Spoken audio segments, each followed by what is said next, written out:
Hello Summoners and welcome back to another ProGuides upcoming changes video. My name is Christoph and today I'll be going over all the upcoming changes that are planned for patch 9.14. Now you're probably wondering, didn't we already make one of these videos last week? Well, 9.14 is a massive patch and there were a ton of changes that were added in the past few days. All of the things we'll mention here can be found on the PBE right now or on the Riot dev boards, but please do keep in mind that nothing is set in stone and changes can be made before 9.14 hits the live servers. Also, before we get into the video, I want you guys to check out our website, ProGuides.com, using the link below. Our Pro Pass gets you exclusive access to pro courses and coaches. On top of that, we have a great feature called Insta Pro, which gives you unlimited 24/7 on-demand coaching from the best of the best. Over 100,000 gamers have used Insta Pro and have ranked up significantly, so don't miss out on this opportunity and see huge improvements to your rank using the description link below. Now, without further ado, let's jump right in. Starting off at the top lane, we have Aatrox. Ever since the mini rework on Aatrox's kit, he's been a little bit too strong. The increased healing combined with the potential revive on his ultimate has been way too powerful, and it will receive a huge nerf in patch 9.14. World Ender will have its revive completely removed, followed by a compensation buff to the cooldown and healing amp. On top of that, Aatrox's HP regen per level has been increased from 0.15 to 0.2. Aatrox will still be a very powerful pick in the top lane, but the removal of the revive might just bring him down to our A tier next patch. Jace has been a balancing nightmare for competitive play. Even when his win rate in solo queue is 43%, his presence in professional matches has been too high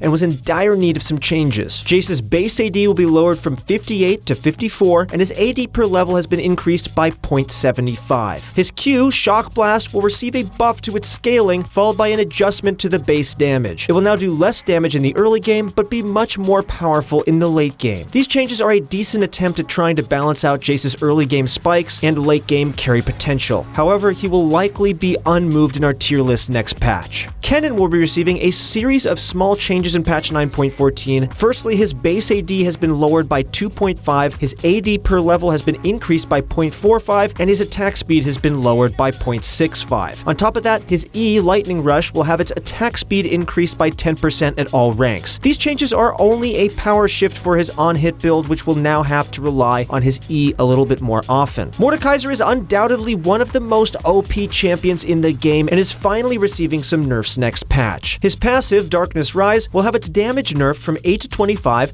to 5 to 15. On top of that, his E will have its magic penetration decreased from 5 to 25% to 5 to 15%. Overall, Mordekaiser will likely be dropped from his S+ throne and be placed into our S tier for next patch, but we'll have to wait and see for more changes to come. Next up, we have the jungle. For all of you jungle mains out there, we have a ton of amazing resources on ProGuides.com, including a master course with Nightblue on how to increase your rank as a jungle main. Check it out using the description link below. There's only one change for the jungle, and it's going to be for Sylas. Sylas jungle has been rising in popularity all around the world and was a priority pick for the LCK during their victory run in the 2019 Rift Rivals tournament. For patch 9.14, Sylas will receive a series of changes which might even push him out of the jungle completely. His passive will have its minion damage reduction buffed from 70% to 50%. His Q, Chain Lash, will have its damage and AP scaling increased significantly at all ranks. Sylas's E will have its mana cost increased to 65 at all ranks,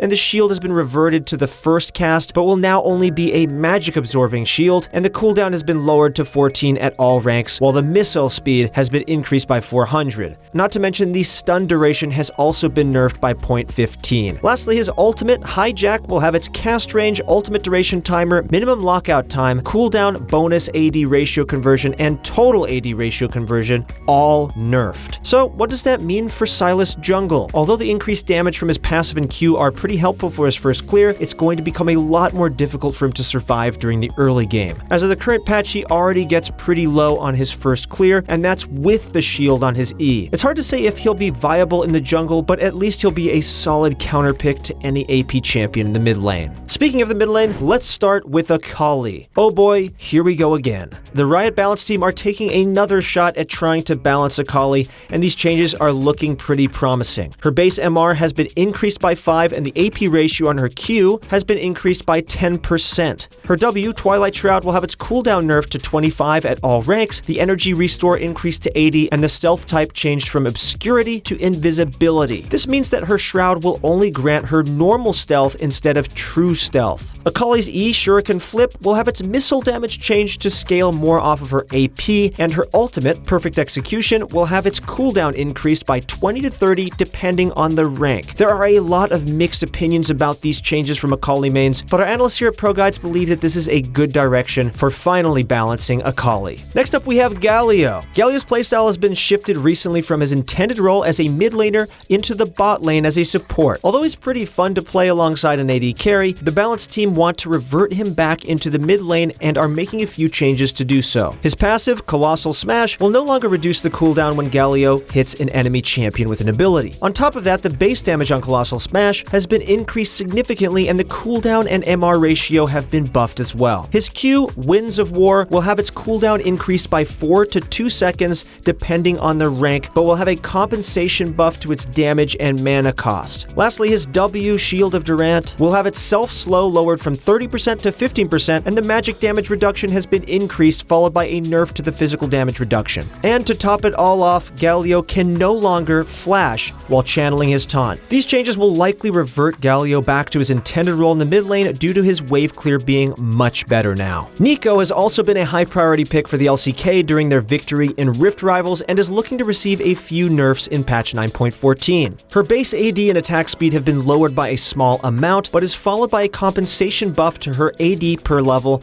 and attack speed per level. Her W, Shape Splitter, will have its passive movement speed lowered from 20 to 40% to 10 to 30%. These changes are very small and will barely impact AP Nico mid, so enjoy that free low.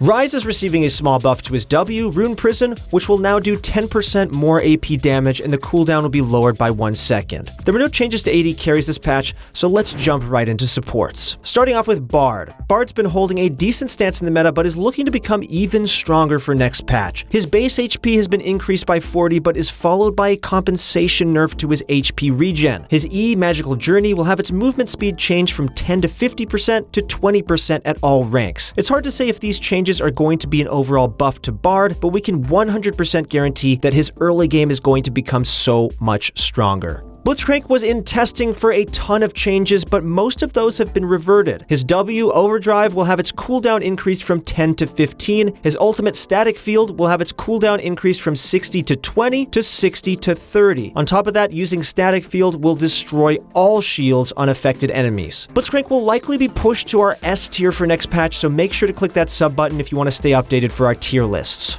Lux has been one of the strongest supports in the game and is looking to receive a ton of nerfs next patch. Firstly, her Q, Light Binding, will have its cooldown increased from 10 to 13 to 9. On top of that, the mana cost has been increased to 50 at all ranks. Her W will have its double effect on returning shields removed, and the shield duration has been lowered by 0.5 seconds. Lastly, her ultimate Final Spark will have its reset mechanic removed, but will have a compensation buff to its cooldown and AP ratio. Although these changes are targeted to hard nerf Lux support, she'll still be a great pick for next patch, so keep abusing her Aftershock build. Yuumi is low-key one of the most oppressive supports in the game and is finally getting nerfed this patch. Her passive, Bop and Block, will no longer restore mana, and the shield values have been nerfed during the early game. Her Q, Prowling Projectile, will have its mana cost increased from 60 to 85 to 75 to 100, and the empowered base damage will be lowered, followed by a buff to its scaling. Lastly, her E, Zoomies, will have its mana cost changed from 60 to 80 to 30 to 70, and the maximum healing has been increased from 2 times base heal value to 2.5 times the base heal value. Yuumi is still going to be a great pick for next patch, but you'll have to be a little bit more careful when you spam those abilities.